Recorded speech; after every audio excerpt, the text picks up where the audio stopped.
right, 5:09, welcome back to The Drive. The Alberta government is trying to support police services across the province to treat mental health and addiction as healthcare issues while keeping communities safe. There's a new program that's starting to be rolled out. It's called Health IM. And here's Associate Minister of Health Mike Ellis now, kind of laying out exactly what this program entails. Today, I'm proud to announce that Alberta's government is providing an additional $1.6 million to move forward with provincial implementation of the Health IM. Health IM is an innovative digital tool that will support law enforcement officers to better assess what help a person needs and to take appropriate action. The Health IM system will enhance safety, promote evidence-based decision-making, improve communication between law enforcement and health services, and lead to better outcomes for Albertans. Health IM is a program that is loaded onto an officer's mobile device and provides them with information they need to better assess the needs of a person experiencing a mental health emergency. Mr. Anderson will provide, of course, more specifics on the Health IM system momentarily. Implementation of the Health IM will begin this July with EPS right here in Edmonton.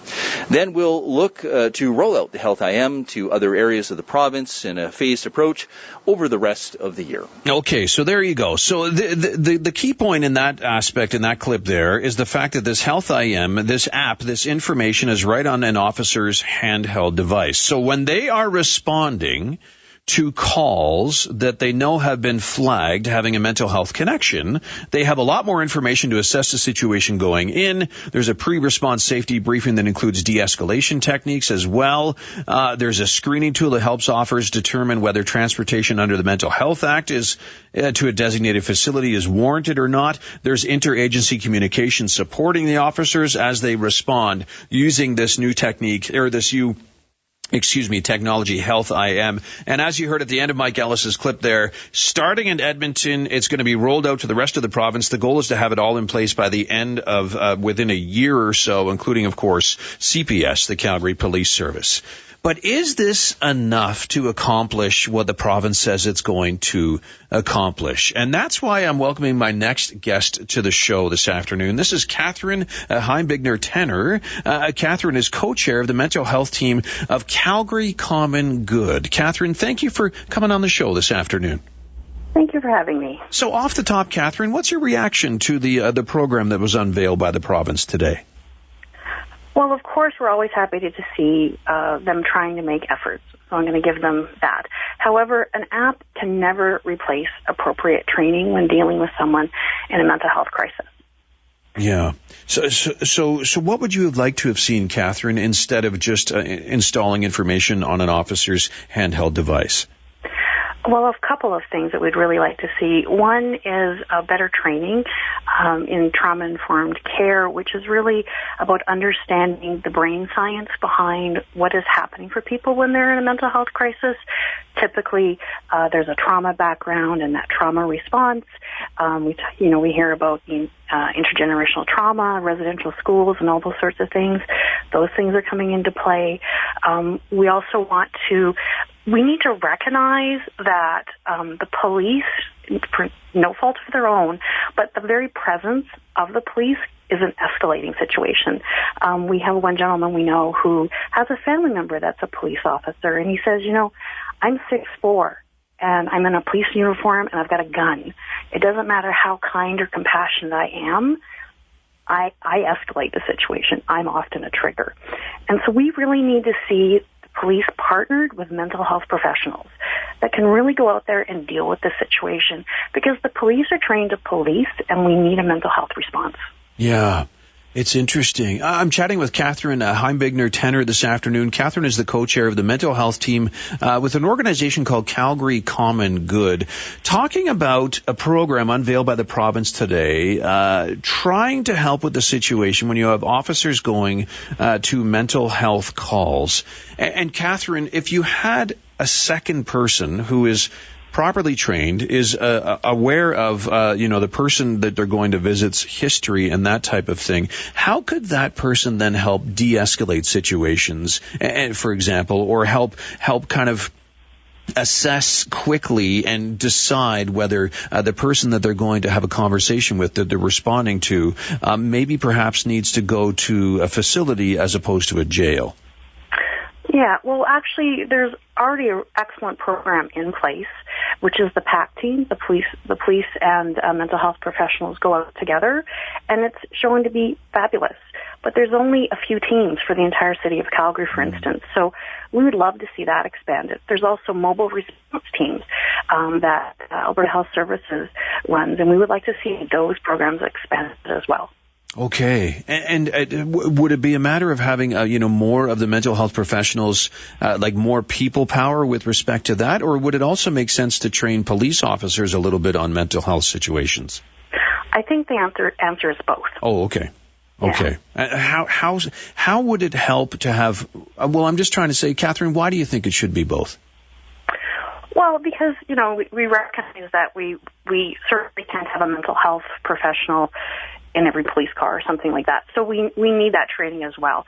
And I actually listened to the report, the announcement earlier today, and the chief of police for Edmonton was there. And, he mentioned that sometimes we don't know it's a mental health call till we get there. And so, we need to have at least some of that basic training for when those things happen. Yeah. And how big of a part, Katharine, do you think is the communication side of things? Especially if officers are going into a situation cold, and if they're able to radio and get a mental health professional to show up quite quickly, that communication link between the mental health professionals and the police service professionals, that must be key in this situation, right? Oh, absolutely. But that communication is already in place, very much so. I know we hear a lot of stories in the volunteering that I do. For instance, one family had a youth in crisis, and the police arrived, and they were able to make a phone call to the mobile response team and get an assessment from them right there on the scene over the phone. So again, some of it's already in place. Unfortunately, the mobile response team couldn't come out because at that time they stopped at 9 p.m. because, we don't have mental health emergencies after 9. Was that a funding issue, do you think, or? Yeah, I think it was a funding issue. They have expanded that. Again, I'm going to give credit where credit is due there, but there's not enough teams. Yeah. And mental health, we're just learning so much more and more about mental health and just how important it is to have the proper supports in place and that type of thing. So it is needed right now. And I think coming out of COVID and the pandemic and all that we've learned over the I'm just thinking even within the last 5-10 years about the importance of mental health, it actually would be a really good story, wouldn't it, for the government if they did put more money into those programs?